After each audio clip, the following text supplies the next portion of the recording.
Good morning.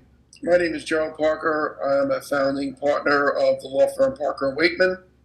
Our main office is located in New York, and we have offices in several states throughout the United States. We represent clients in pharmaceutical and medical device litigation in every state in the United States.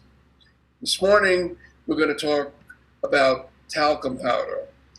When I talk about talcum powder, I'm referring to, at this point, Johnson & Johnson talcum powders, particularly Johnson & Johnson talcum powder, Johnson & Johnson baby powder, which contains talc, and also Johnson & Johnson's shower to shower, which contain talc.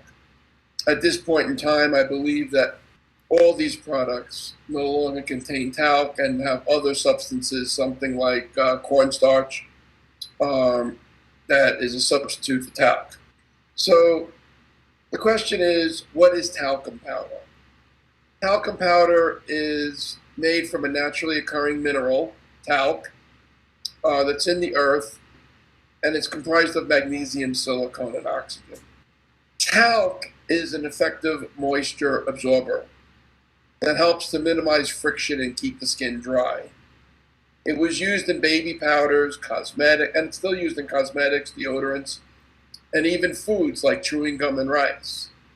It's also used in many industrial products: paint, paper, pharmaceuticals, rubber, ceramics, things like that. In its natural form, some talc may contain asbestos-like fibers. Talc for the use in powder was first identified in 1894 by Johnson & Johnson, and it became their trademark product.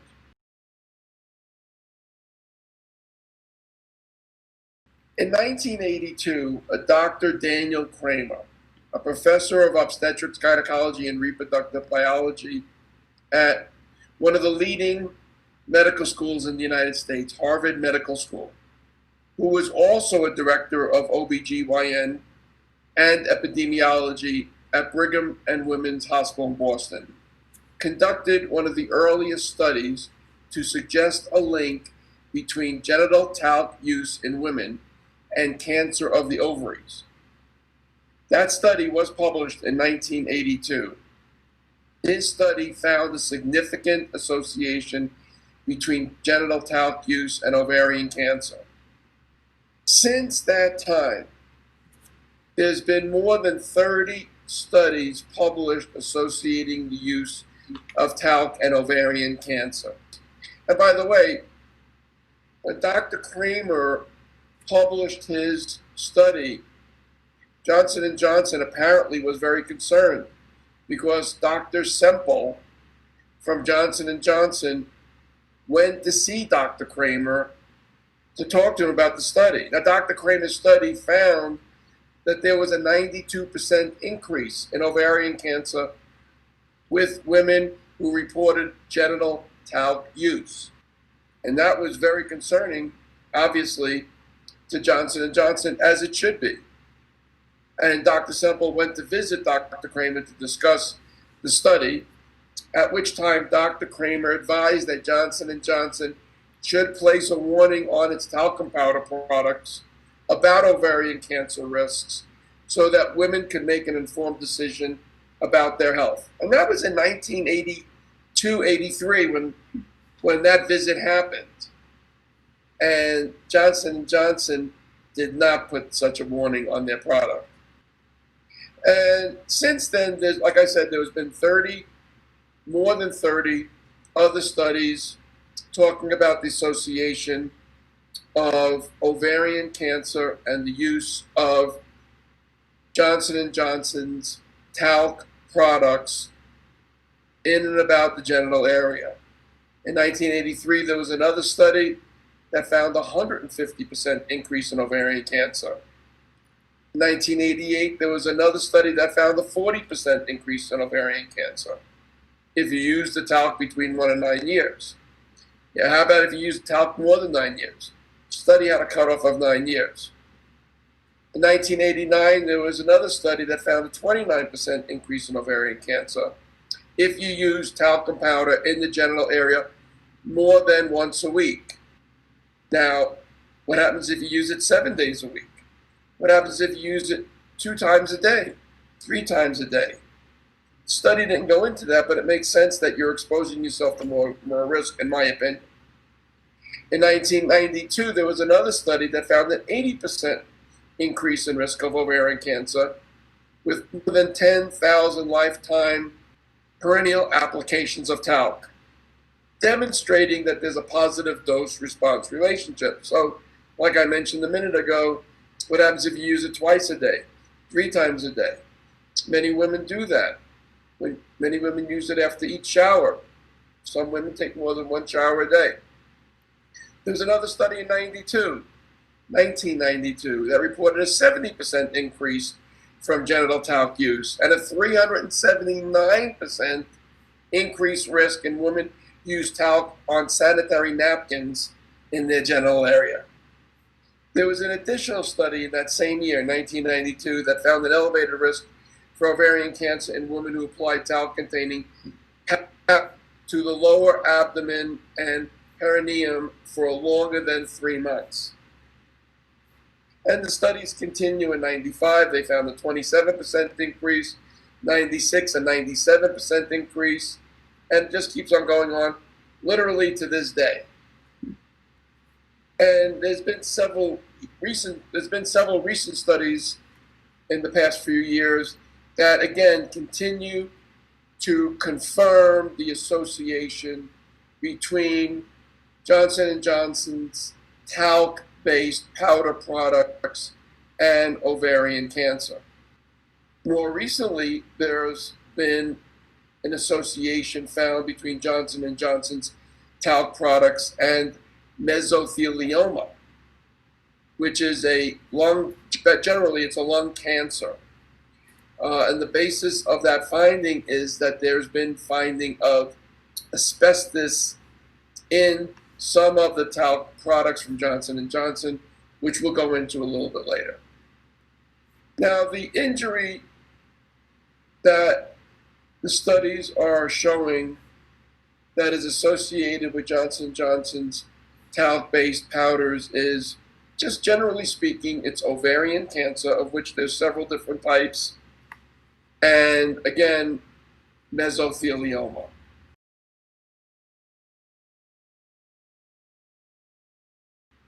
Numerous scientific research studies, some of which we've already discussed, have clearly found that women who frequently use talcum powder products for feminine hygiene purposes, and specifically Johnson & Johnson talc-based powder products, are at an increased risk of developing ovarian cancer.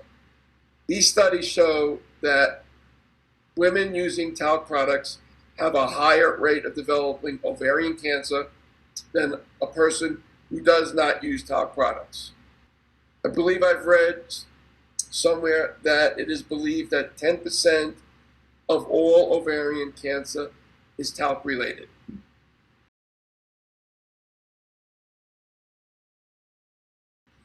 There are studies that have shown a link between talcum powder and mesothelioma as a result of asbestos being found in some talcum powders. There is also additional research going on right now that is looking into if there's any links between talcum powder and cancer of the stomach lining, the larynx, and the uterus.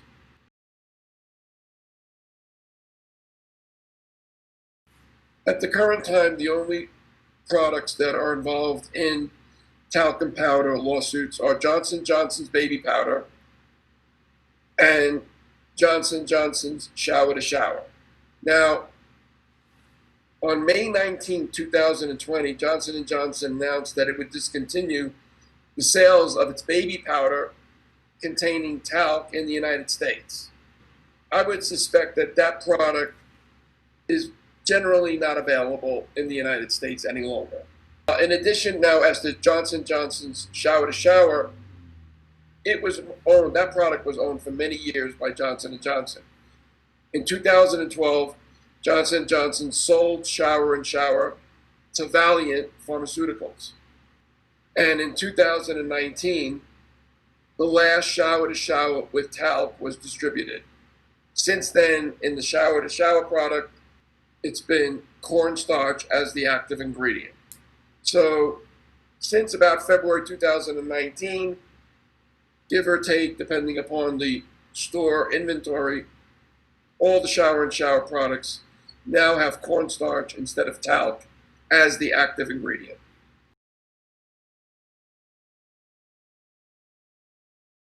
In a litigation in 2017, certain documents were used as exhibits, which essentially unsealed these documents because in the trial, unless the judge orders otherwise, exhibits are public documents.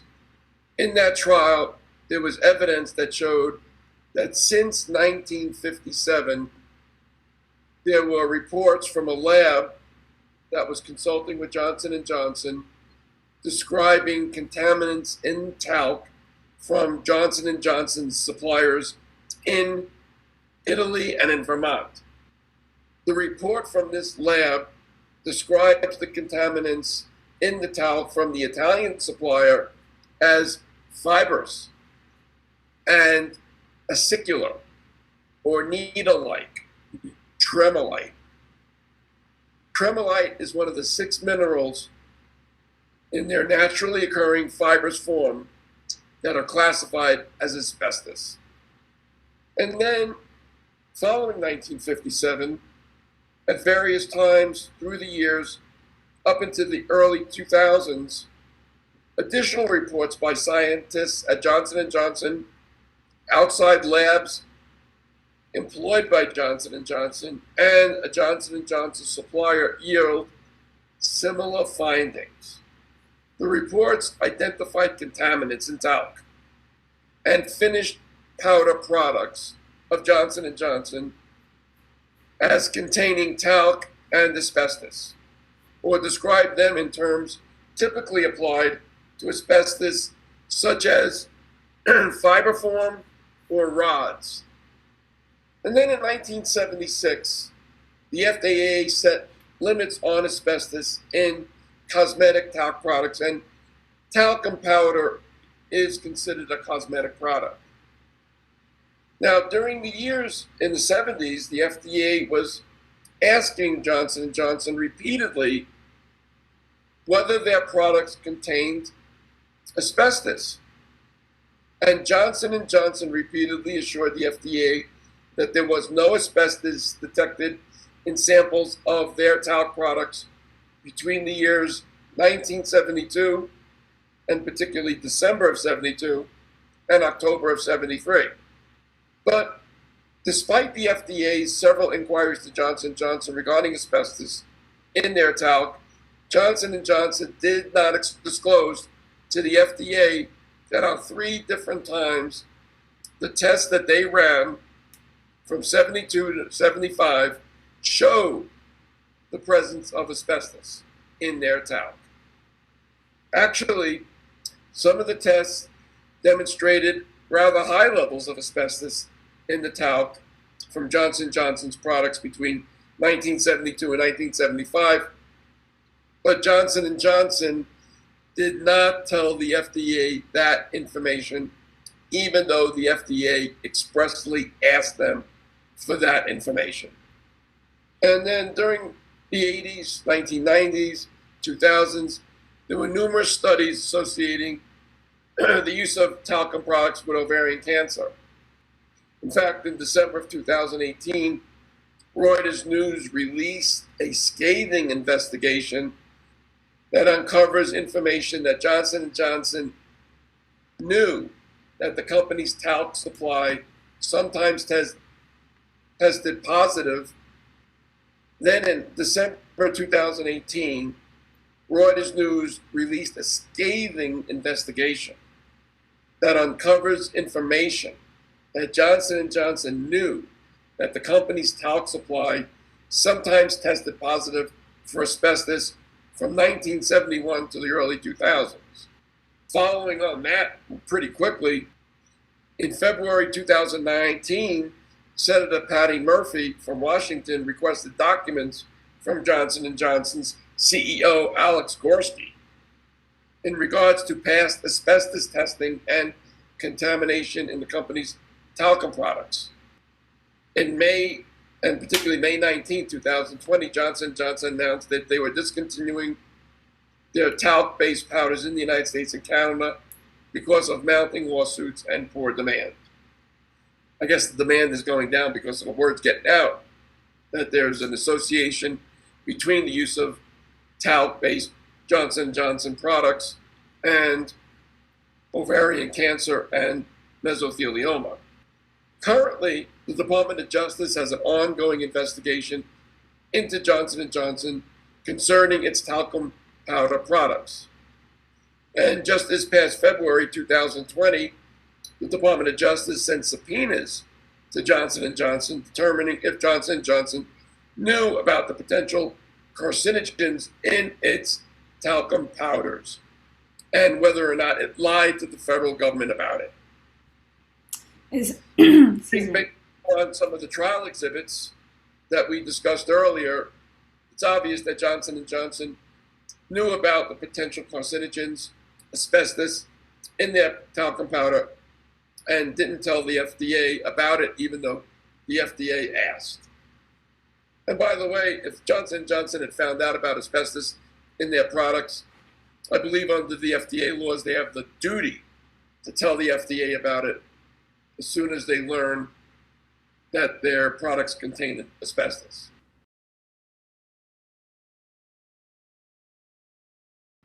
Now let's go over the science again.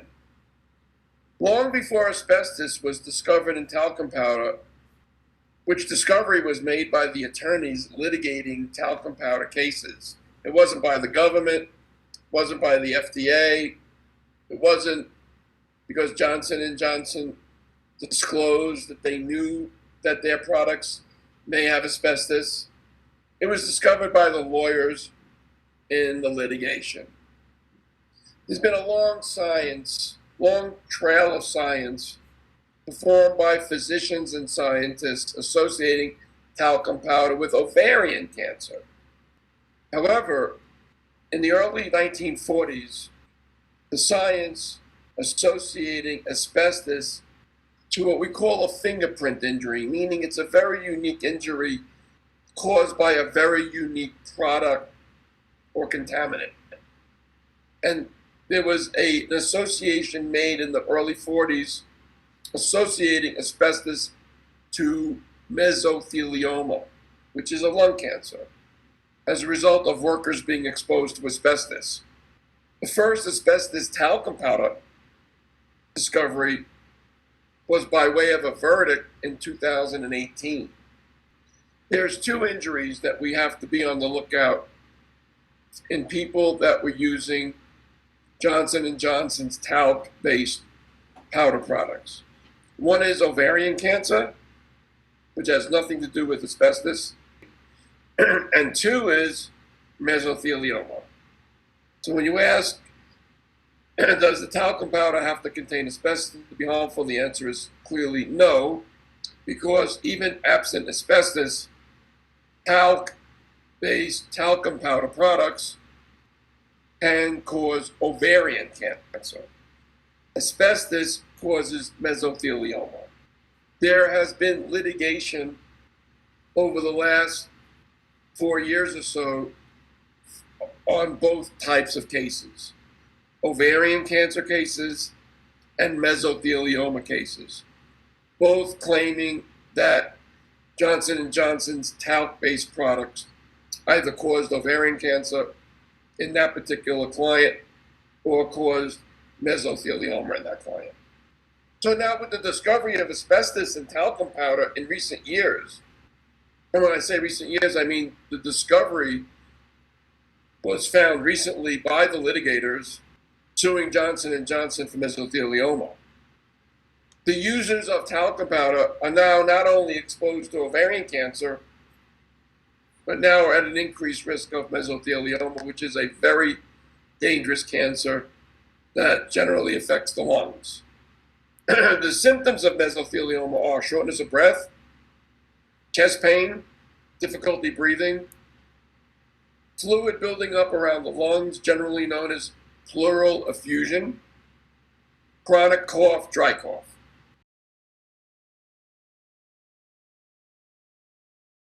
The FDA only regulates talc as a cosmetic ingredient. The FDA expects the companies that manufacture any cosmetics containing talc to test their own talc for asbestos before they use it in a commercial product to make sure that their talc does not contain asbestos. So when you ask, does the FDA approve the product? They really don't. They just regulate it to the extent that they're expecting that the company using talc will make sure that they're not using talc that contains asbestos. Cosmetic products like talc do not require FDA approval. Under the Food, Drug, and Cosmetic Act, cosmetic products and ingredients, with the exception of color additives, do not have to undergo any FDA review or approval before they go on the market. However, cosmetics must be properly labeled, and they must be safe by use by the consumer when the consumer is using it as labeled or as customary with that product. Interestingly, the law does not require the cosmetic companies to share safety information with the FDA regarding their cosmetic products. Many groups have called upon the FDA to require manufacturers of talc products to include a cancer warning on their talcum powder products. They have not done so. Johnson & Johnson has not done so. However, other talc products do have warnings. In a 2017 trial concerning Johnson & Johnson talc-based powders, jurors saw labels from other products like Angel of Mine baby powder, which is available in Dollar Tree stores, and Spring Fresh powder, which is available in Walmart, had the following warnings. Frequent application of talcum powder in the female genital area may increase the risk of ovarian cancer. That is on these private label products, not on the Johnson & Johnson products. The warning continued. Medical evidence suggests that women who use talcum powder as a feminine hygiene product run a greater risk of developing ovarian cancer. Again, that warning was on these two private label products, not the Johnson & Johnson products. Johnson & Johnson talc products had no similar warnings. In fact, the World Health Organization, also known as WHO, we've heard so much about WHO recently having to do with COVID-19, classifies talc as a possible carcinogenic to humans even without asbestos.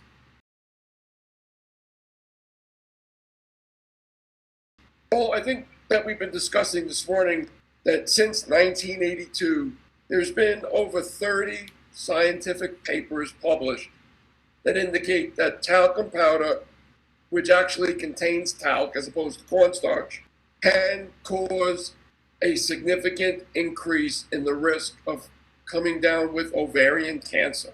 In addition, if the talc happens to have asbestos in it, it can also cause an individual to develop mesothelioma, another really bad, dangerous cancer, generally focused in the lungs. So the answer is, according to the scientists, there's a real serious risk of ovarian cancer and mesothelioma when you use talc-based powders, especially over a long period of time.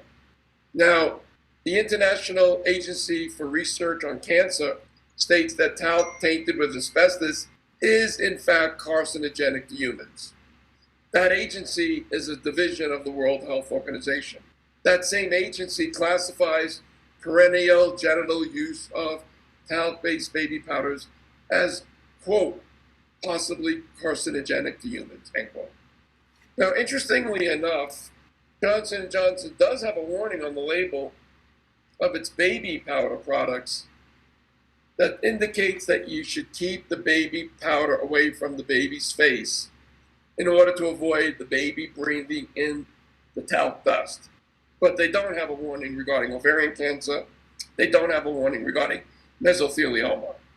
Many of these traditionally talc-based products, powder products, are now using cornstarch or baking soda instead of talcum powder in their baby products and other cosmetic powders, such as deodorants. The American Cancer Society now lists talcum powder as a risk factor in developing ovarian cancer, which is one of the deadliest cancers for women.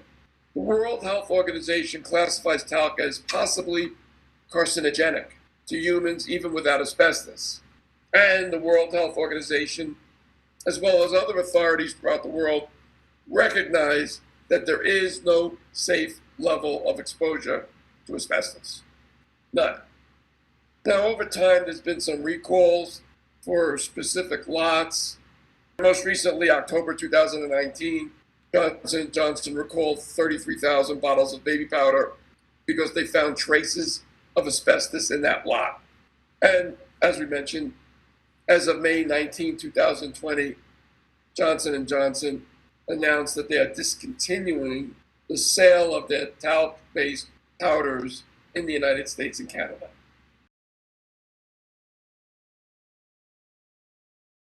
Harmful ingredient in talcum powder is talc. It's a rock-hard mineral, and during the process of preparing it to be used in the powders and grinding it down so that it's in a very fine powder form, many minerals are removed. However, the smallest fibers that are left in the finely ground powder are similar to the carcinogenic fibers found in asbestos. In addition, asbestos itself has been found in natural talc powders, and so that's extremely harmful as well. Many scientific studies show a link between asbestos exposure and cancer of the lungs, ovaries, and larynx. Mesothelioma is the type of cancer that is most typically caused by, and pretty much universally caused by, asbestos exposure.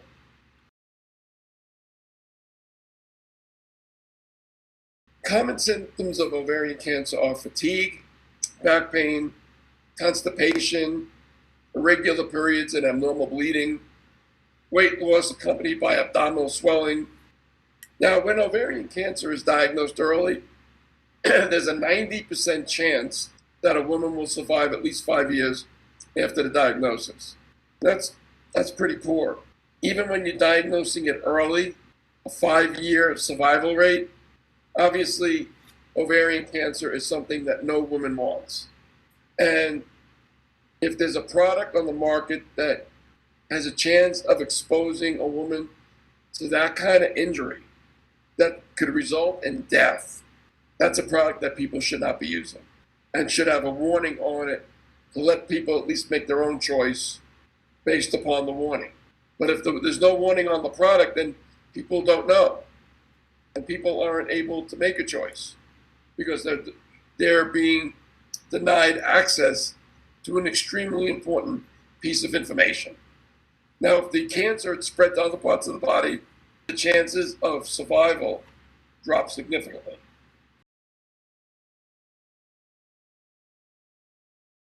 Unfortunately, most ovarian cancers are not detected at their early stage, even with routine pelvic exams. The symptoms of ovarian cancer are often acute and present vaguely, and most women are not diagnosed until they're at advanced stages of the ovarian cancer, stage 3 or stage 4.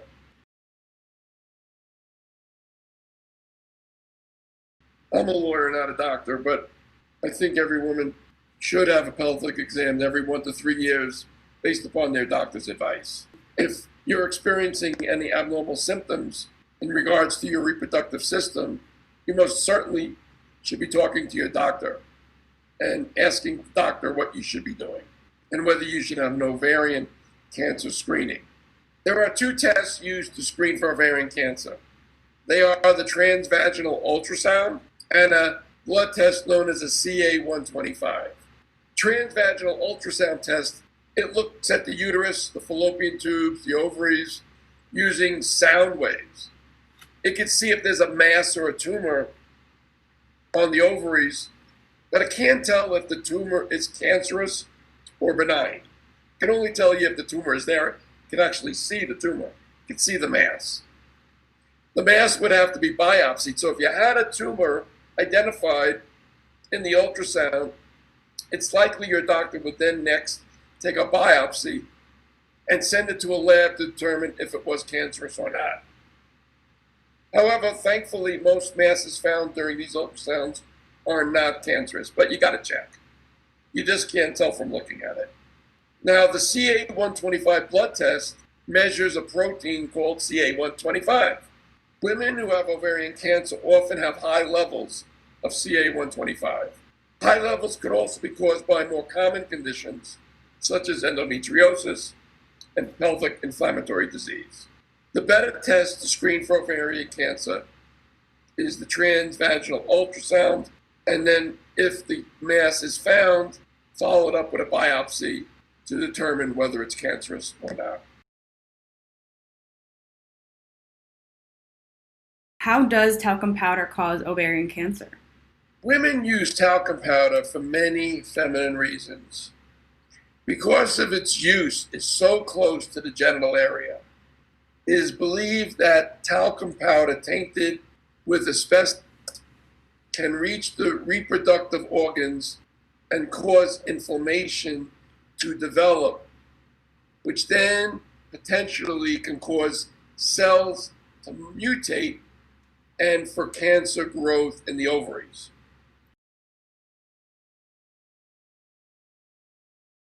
While lung cancer is developed inside the lungs, mesothelioma, which is a cancer that can be caused by talcum powder, affects only the tissues that surround the outer part of the lungs, the diaphragm, and chest cavity. It has been determined that talcum powder tainted with asbestos can lead to mesothelioma lung cancer. The symptoms of mesothelioma are shortness of breath, chest pain, difficulty breathing, fluid buildup around the lungs, known as pleural effusion, chronic cough, and a dry cough.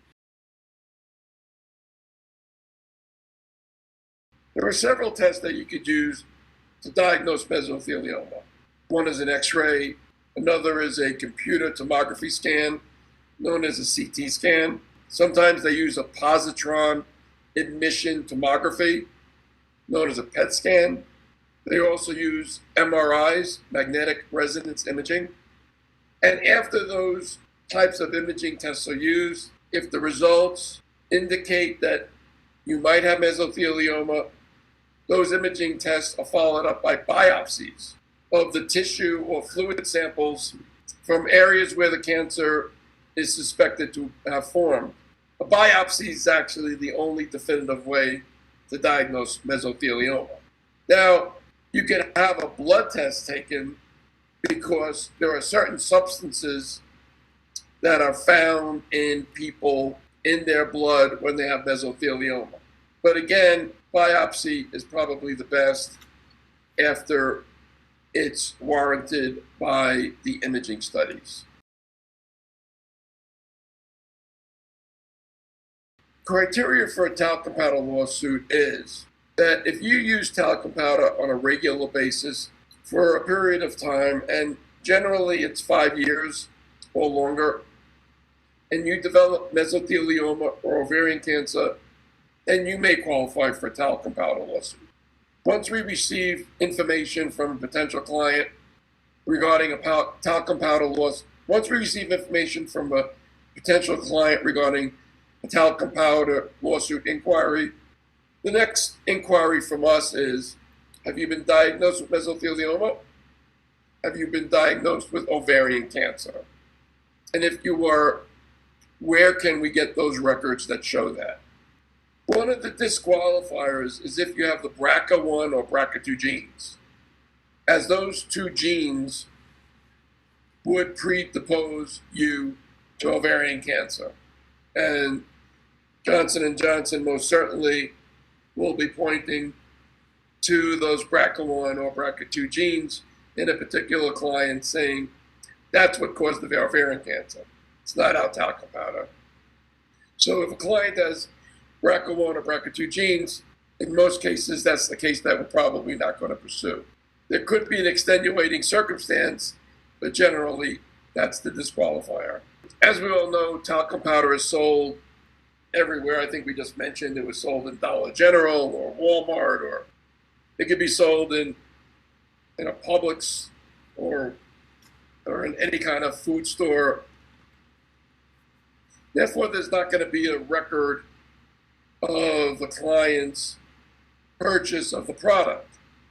Unlike a drug where you need a prescription, for talcum powder, you don't need a prescription. For talcum powder, you can go to any store and just buy it as you would buy a can of tomato sauce. Therefore, how do you establish that you used Johnson & Johnson's talcum powder? Well, your testimony. You state that that's the product you used. You used Johnson & Johnson's baby powder, Johnson & Johnson's shower to shower, whatever the product was that you used, you testified to it.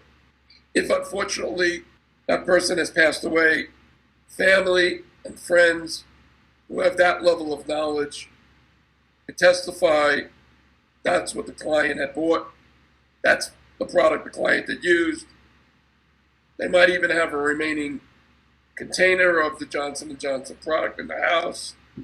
That would be evidence of the product that they used. Lawsuits concerning talcum powder have been filed not only by the patients themselves. Lawsuits have been filed against talcum powder manufacturers, including Johnson & Johnson, by the patients, or in the case that the patient passed away, the user passed away, the family. You would want to file a talcum powder lawsuit if you used the Johnson & Johnson talc-based powder and you were diagnosed with ovarian cancer or mesothelioma. The answer why you would want to do that is very simple. It's very likely that their product caused you to have these terrible diseases, ovarian cancer and mesothelioma. It's going to alter your way of life. It's going to affect your family and people who rely on you. And you are entitled to receive compensation for your medical expenses associated with the illness. Also, if you were working, it's likely you're going to be missing a lot of work. The lawsuit will seek compensation to recover all of your lost wages. The lawsuit will also seek to receive compensation for the pain, suffering, and emotional distress that you are going through as a result of coming down with either ovarian cancer or mesothelioma. In some states, the law even allows your family members certain rights of recovery because of your illness, because that you came down with ovarian cancer or diagnosed with mesothelioma. We have to analyze the damages allowed by your state, come up with the total damages that could be claimed in your individual lawsuit. This is not a class action. In the United States, there's no class actions for personal injury. Each personal injury lawsuit is your own lawsuit. It's an individual lawsuit. At times, it could be centralized with other similar lawsuits, but your lawsuit stands alone, and your case will be tried alone. Sometimes the court orders a group of cases to be tried together, but it's still, the jury knows about your lawsuit and about your caption with your name against Johnson & Johnson. Well, there's been a number of lawsuits already. I think the first one was in February 2016, where the jury awarded client $72 million, including $62 million in punitive damages. A few months later, in May of 2016, the client was awarded $55 million against Johnson & Johnson. And then in November of 2016, California jury retained $70 million for the client. The following year, in 2017, there was another award in Missouri of $110 million, followed by, in August of 2017, a $417 million verdict. And then there's been other verdicts in April of 2018 for $37 million, May of 2018 of $25 million, July of 2018 for $4.6 billion on behalf of 22 women, where the court put 22 separate individual lawsuits in one trial. The court's reasoning is that a lot of the scientific background and general causation testimony really affected all 22 cases, and that the court then let the lawyers offer the individual damage evidence to each of the 22 women separately. In March 2019, there was a $30 million award, and there's been probably others as well. Over the years, certain talc cases have settled. Not too many, but just before trial or just into trial, certain cases have resolved. Certainly not enough, and maybe that will be happening in the future, but we really don't know that yet.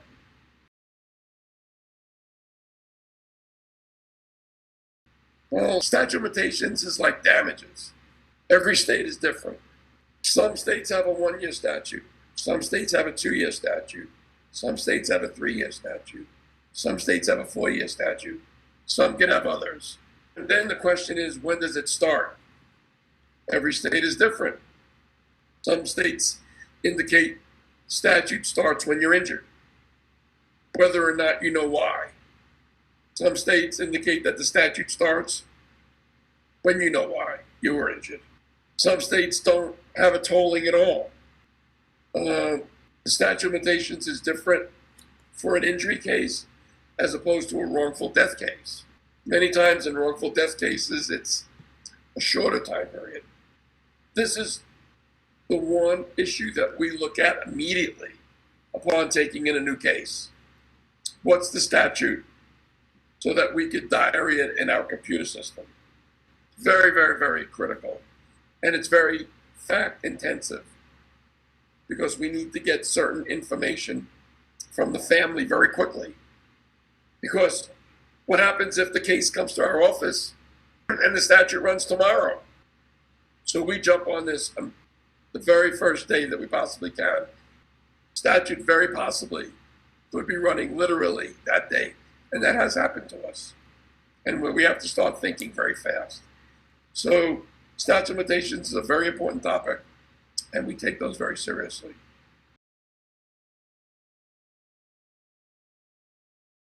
Parker Waichman has filed lawsuits in state and federal court on behalf of many individuals that were diagnosed with ovarian cancer as a result of using talcum powder, as well as people who have passed away from ovarian cancer from using talcum powder. But Parker Waichman has been around for almost 4 decades, 40 years, and we've successfully litigated thousands of major cases against pharmaceutical and medical device manufacturers. Our staff, our resources are designed for cases like this. This is what we do. Parker Waichman is a serious law firm. We have approximately 150 people in our law firm. We litigate our cases. We represent people in talcum powder litigation, I would say probably in all 50 states.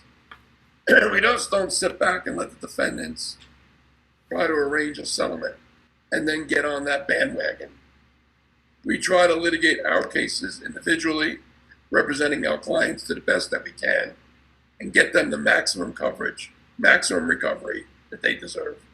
As you can imagine, Johnson & Johnson, one of the largest corporations in the United States, if not the world, they are extremely well financed and very well equipped to handle litigation such as talc litigation. Parker Waichman has done battle with Johnson & Johnson and their subsidiaries for 20, 30 years or more. Parker Waichman is one of the largest personal injury law firms in the United States, and taking on the pharmaceutical and medical device manufacturers is something we do every single day.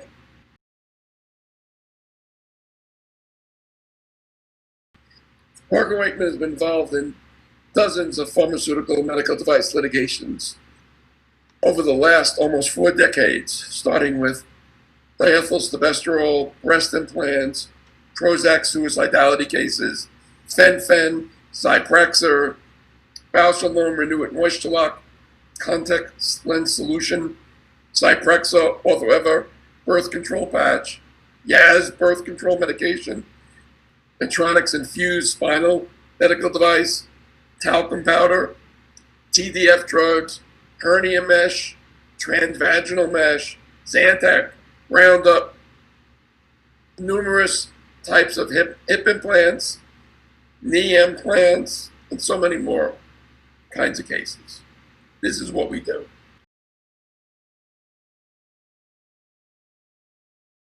This is a very common question that we get asked all the time, but it's impossible to give a general answer because all personal injury cases are different. People are different. Are you 20 years old, 30 years old, or 90 years old? Are you alive, or did you pass away? When you were diagnosed with your injury, were you working, or were you retired? Do you have children that are relying upon you for support? What kind of treatment did you require? Did you have surgery or no surgery? Is the cancer in remission? So you can see there's just so many factors to go into the evaluation of a case. It's really impossible to give you an answer. Now, some lawyers might give you an answer and might tell you your case is worth $1 zillion because they know that's what you want to hear. But we won't do that. We're going to give you the honest answer. It's impossible to give you that information. Well, we don't know if these cases are going to be settled or tried. As I indicated earlier, there's been a number of trials already.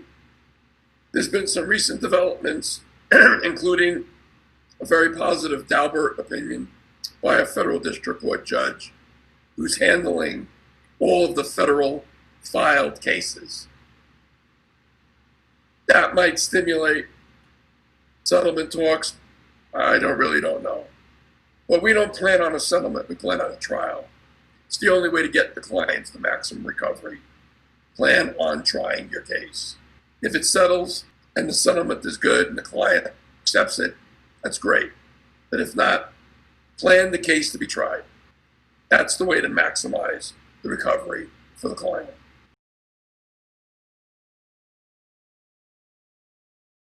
You should definitely be talking to your doctor about your injury and any signs and symptoms of ovarian cancer or mesothelioma that you might be experiencing. You should be talking to your doctor about your diagnosis, about your treatment, about anything that's essential to your medical condition. However, you should not be talking to your doctor about the litigation. You could be deemed to have waived your attorney-client privilege by making such disclosures. And in that regard, you should not be posting anything about your injuries or your lawsuit to any social media account. For example, if you have a Facebook account, you should not be posting anything to Facebook. Defendants are generally entitled to any relevant posts on your social media, and you don't want anything on your social media that's going to affect your lawsuit. So just don't do it. Don't post to social media. Everything you tell us about you and your case is confidential and it's protected by the attorney-client privilege. However, once we file a lawsuit, the lawsuit itself is a matter of public record. Almost every courthouse, somebody can go in and do searching, and they could find the litigation, they could find the paperwork, but it's unlikely that they're going to find any medical records. Those aren't going to be filed in the court record. But the fact that you are in litigation, if somebody wanted to go out and search the world's records regarding you on the internet, theoretically they could do it. It's a little difficult, but it can be done.